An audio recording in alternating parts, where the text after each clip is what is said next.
जब मोर ये बात सुनता है और मोर भी आता है, वो कहता है कि मैं पक्षी राज पक्षी हूँ, तुम तो क्रूर हो, यानी तुम तो निर्दयी हो, तुम्हें तो दया भी नहीं आती। किसके लिए कहता है मोर? बगुले के लिए, क्योंकि बगुला जो है वो मछलियों को खाता है। ठीक है, कहते तुम तो मछलियों को धोखे से खाते हो, छल से खाते हो, तुम पर धिक्कार है, यानी शेम ऑन यू। तो इस तरह से वो उसकी बुराई करता है।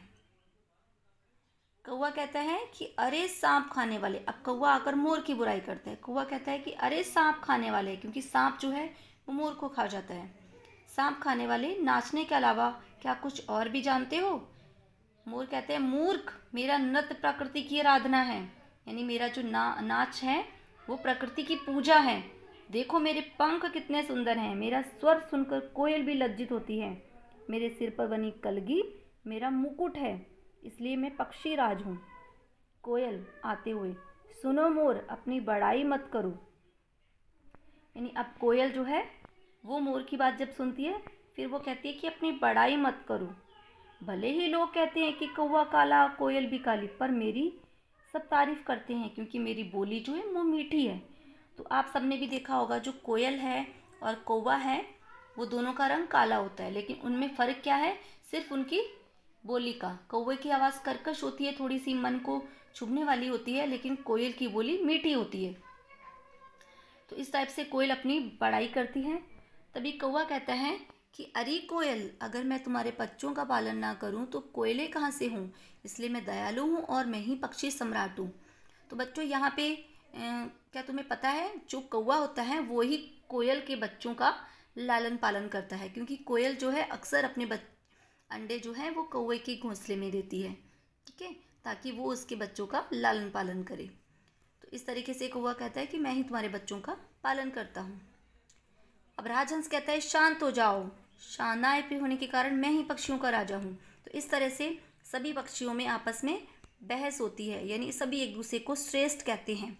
और बगुला भी कहता है कि तुम सब पर धिक्कार है, मैं ही उच्च हूँ। यानी जब सभी के बीच में बहस चल रही होती है, उसी समय प्रकृति का प्रवेश होता है। प्रकृति माँ आकर उन्हें समझाती हैं, कहती हैं कि आपस में लड़ो नहीं, मैंने तुम सबको एक समान बनाया है। ठीक है, और तुम सबका अपना अपना महत्व है, तुम सभी मुझे प्यारे हो, मैं तुम्हारी माँ हूँ, इसलिए मिलजुल कर रहो। और ये संसार बड़ा ही सुंदर है, यहाँ सभी जीवों को एक दूसरे को खुश रखते हुए स्वयं भी खुश रहना चाहिए। तो इस तरीके से इस चैप्टर के माध्यम से हमें ये बताया गया है कि प्रकृति ने हर वस्तु, हर चीज़ को, हर इंसान को, हर पक्षी को पशु को एक समान बनाया है, यानी हर किसी का अपना अपना महत्व होता है। ठीक है, और हर इंसान अपने आप में महत्वपूर्ण है, इसलिए किसी को भी किसी दूसरे को निम्न और अपने आप को श्रेष्ठ नहीं कहना चाहिए, और ये कहकर दूसरे पर जो है दूसरे को निम्न नहीं कहना चाहिए। So I hope all of you understood this chapter.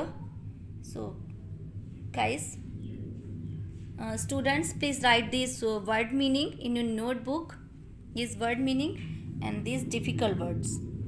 So here are only 5 difficult words, so find out more difficult word, और डिफ़िकल्ट वर्ड्स आप इस चैप्टर में से फाउंड आउट करेंगे जो भी आपको डिफ़िकल्ट लग रहे हैं, and write in your notebook. Okay, like धिक्कार words, this is difficult. Okay, क्रूर, सो राइट दिस, न्यायप्रिय, ओके, एंड प्रकृति, so these are difficult words. पक्षी सम्राट, okay, so write these also. लज्जित, इस टाइप के जो डिफ़िकल्ट वर्ड्स हैं इसको आप अपनी कॉपी में राइट करेंगे।